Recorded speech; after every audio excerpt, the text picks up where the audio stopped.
Кутман кечиңиздер менен сиздер көрүп жаткан ЛТРдеги күн маек берүүсү. Биз бул жолку чыгарылышта мамлекеттик кызматкерлер үчүн өтүп жаткан медиа сабаттуулук туурасындагы тренингтердин жыйынтыктарын сүйлөшкөн отурабыз. Аты жөнү болсо Айгерим Жаныкул, студияга болсо конокторду чакырган элек. Аларды тааныштырып өтөйүн. Назира Жусупова, Жамааттык медиа ассоциациясынын аткаруучу директору. Саламатсызбы, Назира айым? Саламатсызбы. Анан Бектур Ибрагимов, бул Маданият маалымат жаштар саясат министрлигинин маалыматтык саясат жүргүзүү башкармалыгынын лицензиялык контролдоо жана анык эмес маалыматтарга даттануу бөлүмүнүн башчысы. Куш келипсиз, Бектур.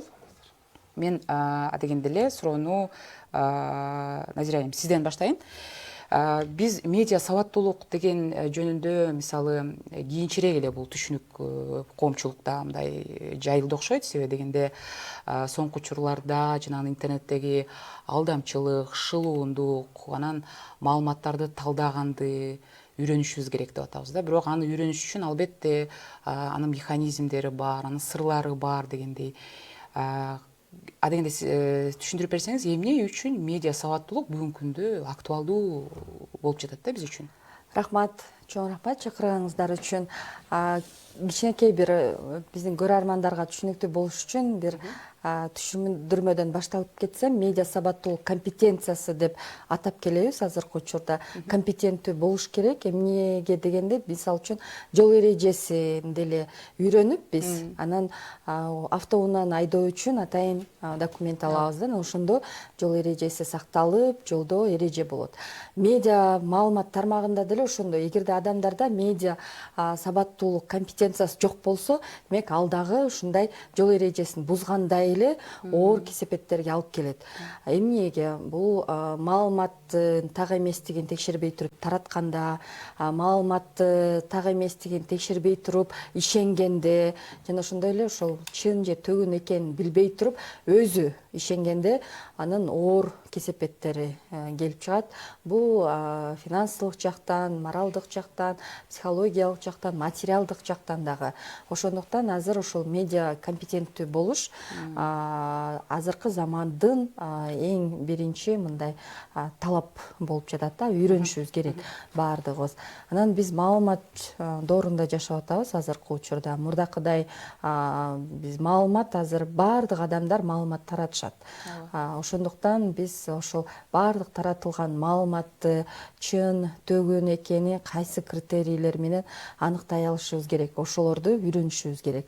Аны ошол бала бакчада дагы, мектепте, жогорку окуу жайларда жана ошондой эле мамлекеттик кызматкерлер иштеген адамдарда ошол жыл сайын окуп үйрөнүш керек. Анткени жыл сайын улам маалымат доорунда жана санарип доорунда жаңы нерселер пайда боло берет. Сиз айтып өткөндөй, санарип шылуундардын улам жаңы схемалары чыгып, аны улам окутуп айтып атабыз да, ушундай схемалар чыгып атат, сак болуңуздар деп. Ал эми жалган маалыматты чын төгүнүн аныктоонун өзүнүн негизги критерийлери бар. Аларга дагы токтолуп кетсек болот. Аны баарыбыз эле мындай стандарттуу да билип алышыбыз керек. Мисал үчүн, эң биринчи эле сиз ошол маалыматты окуганда ал маалымат сизге эмоцияңызга таасир эттиби? Мисал үчүн, ал жерде тараптар болушу мүмкүн, ошол тарапты жек көрүүгө алып келдиби, же боор ооручуга алып келдиби? Ушундай бир нерсе болсо, демек бул жерде бир манипуляция же чын төгүн бар экен деп алгач ойлонуш керек да. Анткени ушул мындай стандарттуу медиалар, эреже менен иштеген медиалар эч убакта адамдын кургак маалымат беришет, бирок адамдын эмоциясына таасир этпейт да. Ошондон эң биринчи сактаныш керек. Андан тышкары ошо маалыматтын өзүнүн критерийлери бар. Ким жазды, качан жазылды, ошолорун текшерип эле коюш керек. Сүрөттөрдү деле, азыр сүрөт, видеолорду текшерүүнүн эң көп сервистери бар. Ал видео монтаждалганбы, монтаждалган жокпу, фото дагы монтаждалганбы, эң биринчи качан тартылган, ушулорду аныктай турган атайын сервистер бар. Ошолор аркылуу деле билип алса болот да. Анткени көп учурда ошол адамдар арасында, коом арасында ар кандай чыр чатак мезгилинде көп таркатылат мындай аудио, видео, фотолор монтаждалып, адамдарга ошо хаос жаратып, анан ишенип, коомчулукта хаос да жаралып кетет да. ошондуктан көбүнчөсү ошол окурмандын, угармандын же көрөрмандын эмоциясына маалымат толук кандуу, жана сиз жогоруда айтып өткөндөй, биз айтып коебуз журналисттер классикалык суроолор, ким, качан, кайда, эмне болгон, ошол суроолордун толугу менен жооп бериш керек. Виктор мырза, эми сиздин негизи Маданият министрлиги, биз айтабыз, маалыматтарга даттануу бөлүмүндө негизде көбүнчөсү кайсыл маалыматтар анализденет сиздер? Анан негизги функцияңыздар кандай? Саламатсыздар, чакырганыңыздарга өзүм атыман министрликтин атынан чоң ыраазычылык билдирем. Албетте бул маселе абдан актуалдуу. Бүгүнкү күндө мамлекеттик маалыматтык саясатта ушул 3 негизги багыттар боюнча иш алып баруудабыз. Бул жанагы жалган маалымат боюнча, кастык тил боюнча жана шылуундар. Санариптик шылуундар. Биз бүгүн ошо жалган маалымат десек, жалган маалымат боюнча өзүңүздөр билгендей мыйзам кабыл алынган. Анын эмес жалган маалыматты жөнүндө мыйзам кабыл алынган. Ошол мыйзамдын алкагында биз бүгүнкү күндө арыздарды кабыл алып, ошол арыздын негизинде иш алып баруудабыз. Буга чейин эле иш алып баруудабыз. Ошол бүгүнкү күндө эле жарандардын мүмкүнчүлүгү бар. Бизге арыз менен кайрылса болот. Жалган эмес, интернеттеги бир материалдар боюнча.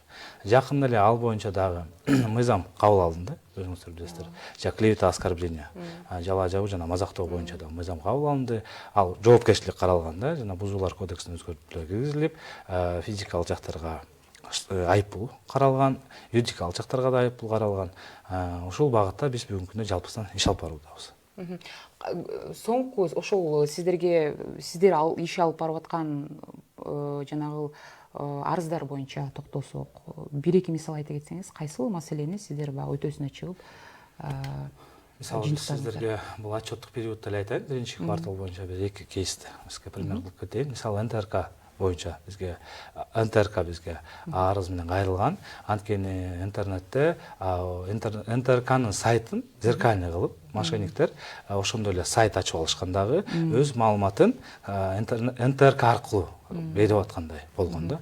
Ошол мыйзамсыз сайт ачылып алып, ошол жакта санариптик шылуундар өз кызыкчылыгына колдонуп атат деген ошол сайтты жабуу тууралуу бизге кайрылуу келип түшкөн. Бул боюнча иш алып барып, ошол сайтты бөгөттөгөнбүз да 2 айга.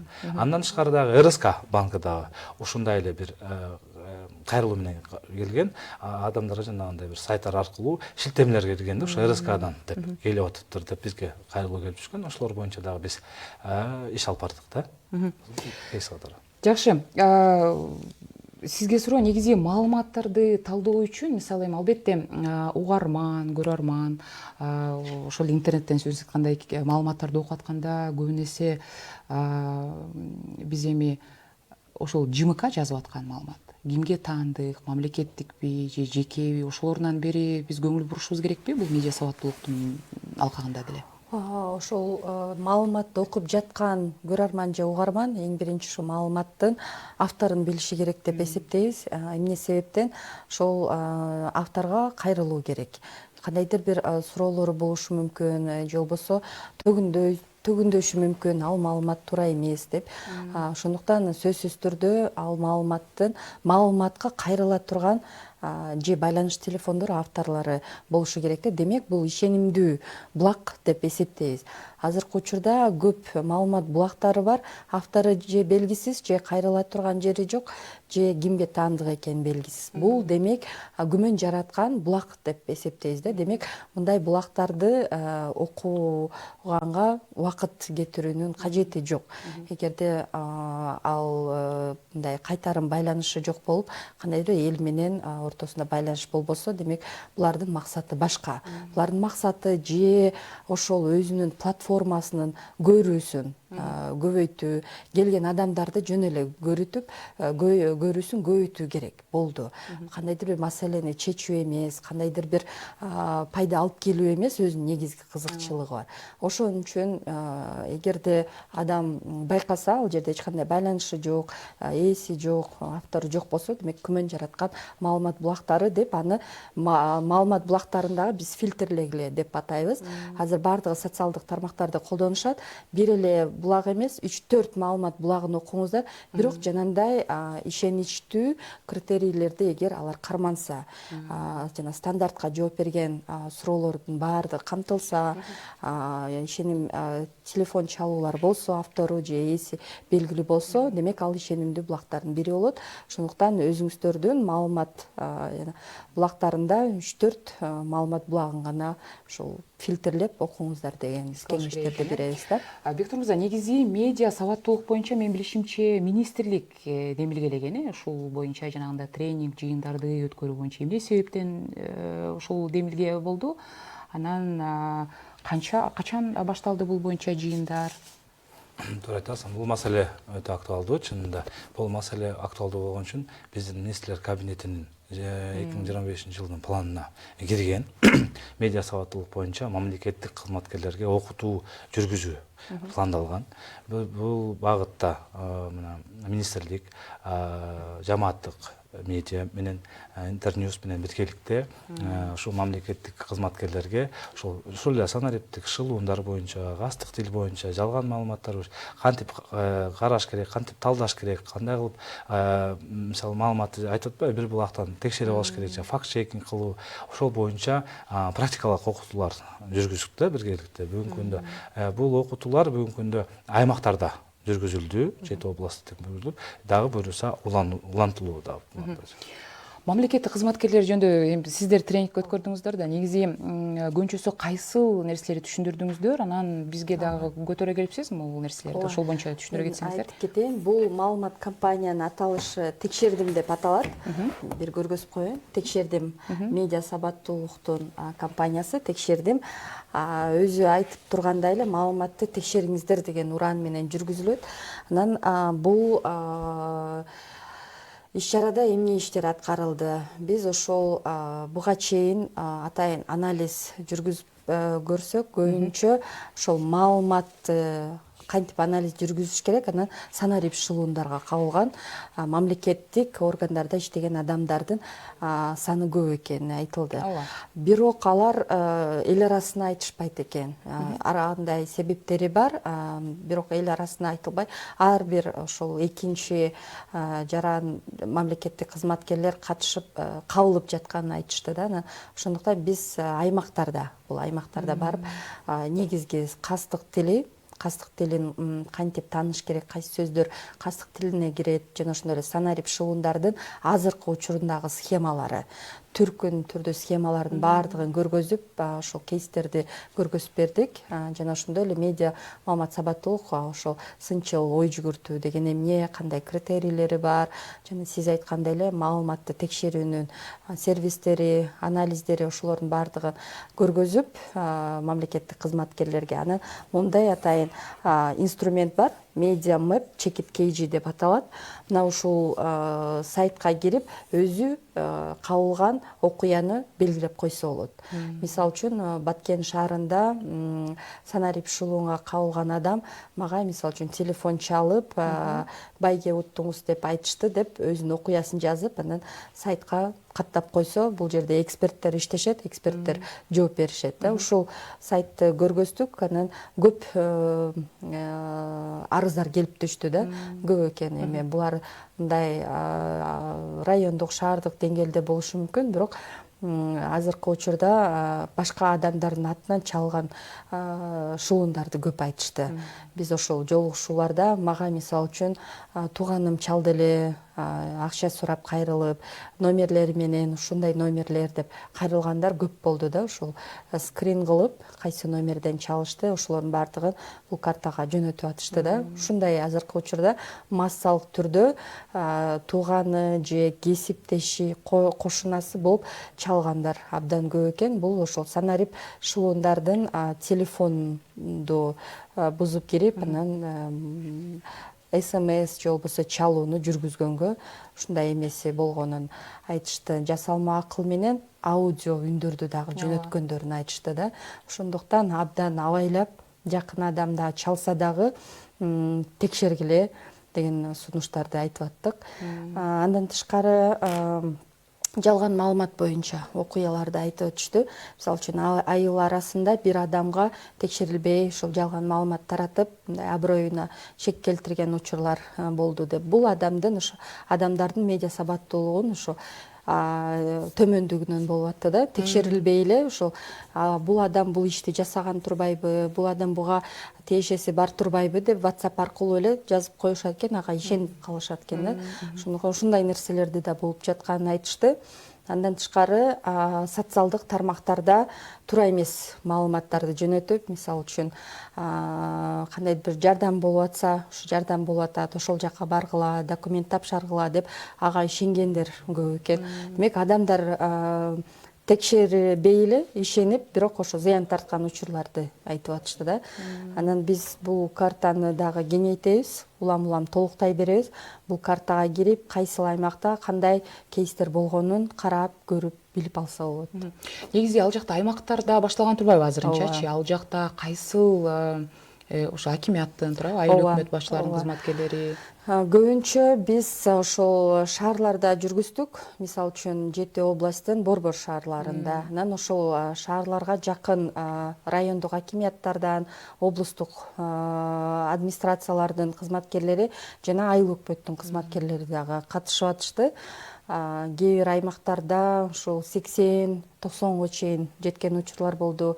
Кээ бир аймакта 50-60 адам катышып, анан жергиликтүү тренерлер көбүнчө суроолорго жооп берип атышты да. Ошо карапайым калк аябай көп кабылып жатат. Ушул мамлекеттик кызматкерлер менен чектелбей, карапайым калк дагы айыл жергесине дагы барып өтсөңөр, ушул маалыматтар аларга дагы пайдалуу болот деп айтышып атты да. Ушул адамдар көбүнчө биз эмоциябызды ушу башкара албайт экенбиз деп айтышты да. Мисалы үчүн бизге телефон чала калып эле, сиз балким бир белек утсаңыз же жакын адамыңыз бир кабылса эле, ай деп эле ишенип эле дароо эле калып аттык. Биз эмоцияга таасир этерин билген эмеспиз. Демек, эмоцияны биринчи башкарышты үйрөнүш керек экен деп ушундай мамлекеттик кызматкерлерден ушундай болду да. Демек, бул шылуундар эң биринчиси ошо эмоцияга таасир этип, адамды ушул же финансылык жактан, же бир кандай бир иштерге барууга ошол учурдан пайдаланышат да көбүнчөсү. Бектур мырза, негизи биз жогоруда азыр айтып атпайбы, ушул айыл жергесинде деле азыр WhatsApp группасында деле мисалы толтура тайпалар бар ар кандай. Ошолор аркылуу бирөөсү эле 5-6 киши эле бөлүшсө эле ал маалымат тараган болот да.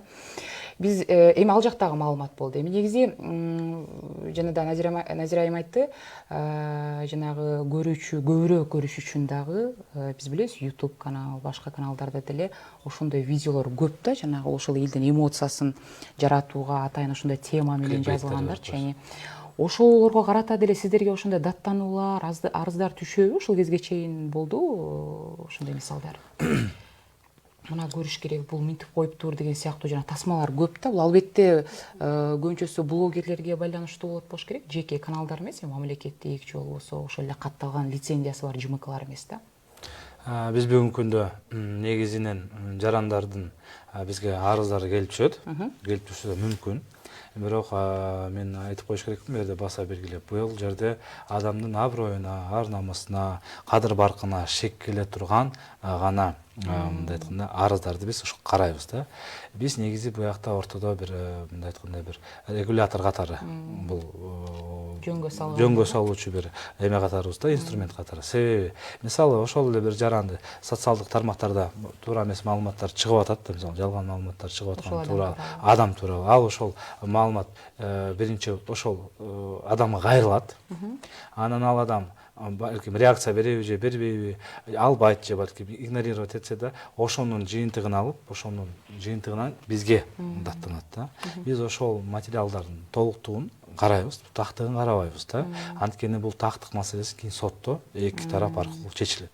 Мындан тышкары дагы айтып кетиш керек, бул жалган маалымат, санариптик шылуундар боюнча азыр көп болуп атпайбы, аябай фактылар көп болуп атат.